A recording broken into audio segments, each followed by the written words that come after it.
Good Food Guide is one of the most influential eating out guides in the UK and can have a huge impact on a restaurant or pub's business when they are included in it. Ahead of the launch of the 2013 edition, I met up with consultant editor Elizabeth Carter for an exclusive interview. I started by asking her opinion on the current dining scene and why pubs in particular seem to be attracting the lion's share of the eating out market. I actually think that we're in a golden age of eating out because I think for the first time we've got such a vast choice of style, price, atmosphere. It's a very, very exciting time to be eating out. Every year in the guide we have more and more pubs coming in as new entries, and people want to eat in pubs. They like the casual atmosphere. They like the fact that you can go in, you can have a drink, then just drift through and order some food, have a meal. They like that very relaxed ambience that a pub puts forward, because often if you think about going to a restaurant, it can sometimes be quite formal, quite contained, quite stuffy.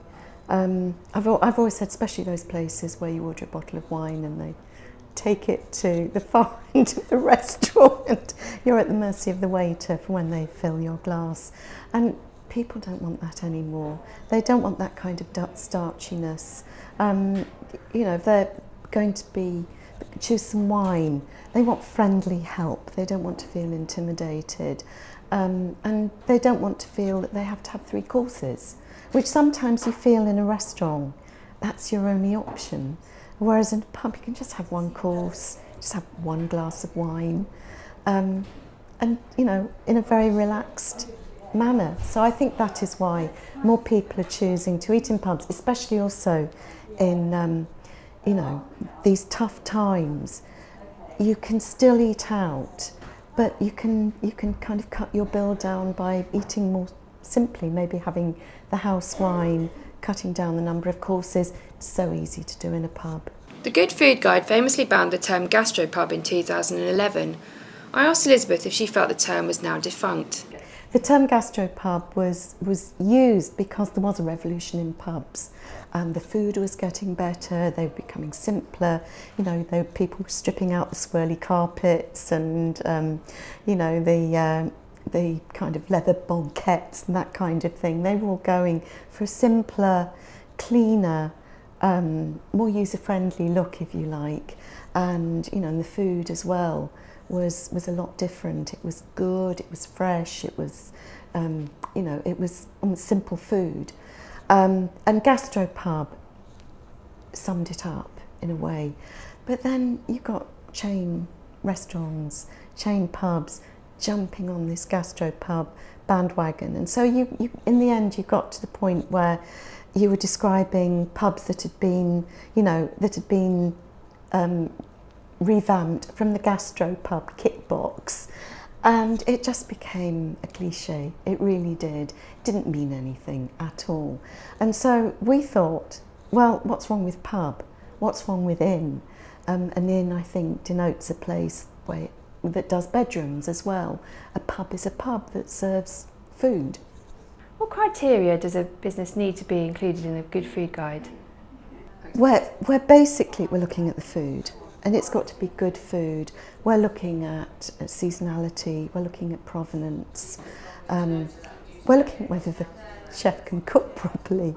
And then after that, the service, because I don't think that you can just send out good food if it's slapped down on the table by a surly waiter.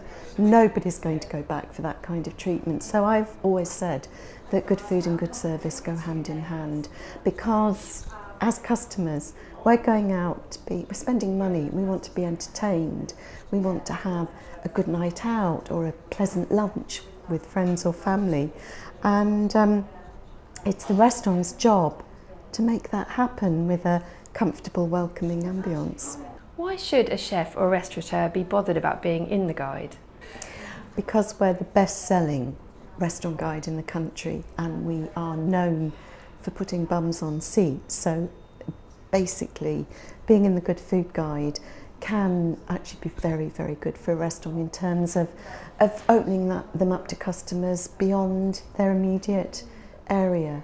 And in these hard times, that's very important. Who do you think the chefs are that we need to be watching for the future? I haven't, nobody has really come forward in the last year, but who knows what this next year of research for the next guide is going to bring. There's always surprises. I think James Durant with the plough was a big surprise. We kind of knew he was going to be good, but we didn't think he'd nail it quite so quickly and open such a delightful place that you want to go back to time and time again. I think a lot of people could learn from a place like that. Again, they could learn from our pub of the year last year, the Cumberland Arms, the Duke of Cumberland Arms, because again, they've worked so hard to get every aspect of the operation right, from taking care of the drinkers, the smokers. I mean, it might not be a great habit, but people smoke and they go to pubs, and so they've created a fabulous little area outside where people can feel very comfortable, to wonderful alfresco, and the food fits in perfectly.